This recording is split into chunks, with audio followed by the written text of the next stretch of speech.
Владата ја поништи лустрацијата. Министрите на седница го усвоја предлог законот со кој одлуките на Комисијата за лустрација за системско прочистување на соработниците на тајните служби и последиците од нив се сметаат за ништовни.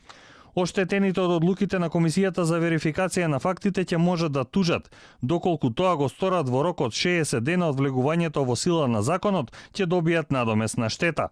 Со овој закон се исправа една долгогодишна неправда направена кон лицата кои беа жртви на постапките пред Комисијата за верификација на факти и други надлежни органи, за кои јавноста беше запознаена и преку случаите на нарачаните лустрации, споменувани во објавените телефонски разговори. По сила на овој закон во целост стануваат ништовни сите правни акти, действија и мерки донесени, односно превземени од Комисијата за верификација на фактите и други надлежни органи.